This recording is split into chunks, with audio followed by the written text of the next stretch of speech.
তারাই মেজরিটি। হিন্দুও নয়, মুসলিমও নয়, খ্রিস্টানও নয়।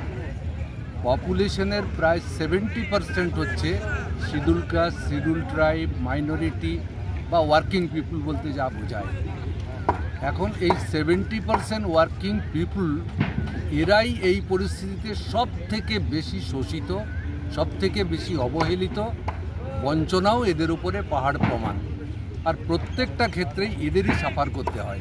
জিনিসের দাম বাড়লে এদের সাফার করতে হয়, কাজ না পেলে এদের সাফার করতে হয়, মজুরি কম হলে এদের সাফার করতে হয়, স্কুল বন্ধ হলে এদের সাফার করতে হয়, স্কুলের টিচার নেই এদের সাফার করতে হয়। তাই এই শ্রমজীবীরা যদি ঐক্যবদ্ধ হতে পারে তাহলে তারা যা চাইবে সেইভাবেই পরিবর্তনটা হবে। কিন্তু অন্য রাজনৈতিক দলগুলোর পরিকল্পনা হচ্ছে এই শ্রমজীবীদের ঐক্যবদ্ধ হতে দিও না। এদেরকে কতটা বিচ্ছিন্ন করা যায়, বিভাজিত করা যায়, সে ধর্মকে ব্যবহার করে হতে পারে, সে সম্প্রদায়কে ব্যবহার করে হতে পারে, এদের কোনো আইডেন্টিটিকে অবলম্বন করে হতে পারে। তারা এই চেষ্টাটা চালিয়ে যাচ্ছে। এটাই বিজেপির রাজনীতি, এটাই তৃণমূলের রাজনীতি। তার বিকল্পটা হচ্ছে শ্রমজীবীদের ঐক্যবদ্ধকরণ। তাহলে এই যে পরিস্থিতির মধ্যে পড়েছে আমাদের দেশ, আমাদের রাজ্য, এখান থেকে বেরিয়ে আসা সম্ভব। এই যে কৃষিক্ষেত্রে সারের ভর্তুকি তুলে দিচ্ছে, বিদ্যুতের বিল ভর্তুকি তুলে দিচ্ছে, কৃষকরা, গরিব কৃষক যারা রয়েছে, যারা খেতে খামারে এবং মাঠঘাটে চাষ করছে, কিন্তু আমাদের দুই সরকার জাতপাতের মধ্যে তাদের আশু যে সমস্যা, সেই সমস্যাকে ভুলিয়ে রাখছে। এই ব্যাপারে আপনার কি বার্তা?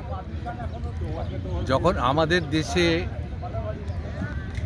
আর্থিক উদারনীতি চালু হয় 90-এর দশকের গোড়া থেকে, তার মূল কথাটাই ছিল এই যে জনকল্যাণমূলক খাতে খরচ কমাও, ভর্তুকি কমাও, নিয়োগ কমাও, সরকারি ক্ষেত্রে কর্মী সংখ্যা কমাও,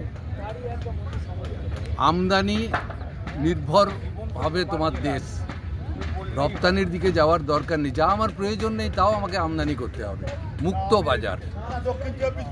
এই যে উদার অর্থনীতি লাগু হয়েছে, সেখান থেকেই ভর্তুকি তুলে নেওয়ার বিষয়টা সব ক্ষেত্রে এটা এসেছে।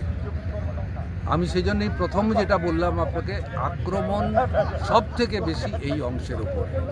ভর্তুকি প্রত্যাহার করলে যারা কোটিপতি তাদের খুব একটা অসুবিধা হয় না। ভর্তুকি প্রত্যাহার করলে সেটা বিদ্যুতের উপরে হতে পারে, সেটা রাসায়নিক সারের উপরে হতে পারে, সেটা ফুড সাবসিডি হতে পারে, যেখানে যেখানে সাবসিডি চালু আছে সেটা যদি বন্ধ করা হয় তাহলে গরিব মানুষই সেটা সাফার করে বেশি। এখন এই নতুন যে আর্থিক নীতির দ্বারা আমাদের দেশ বা দুনিয়া পরিচালিত হচ্ছে, তার মূল কথাটাই হচ্ছে।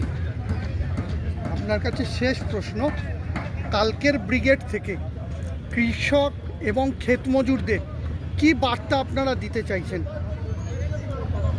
দেশ যে সর্বনাশের কিনারায় এসে দাঁড়িয়েছে, এখন একটা কিছু করতেই হবে, তা নাহলে আমরা আমাদের দেশকে বাঁচাতে পারবো না। এবং সেই কাজটা করতে পারে ঐক্যবদ্ধ শ্রমজীবীদের আন্দোলন।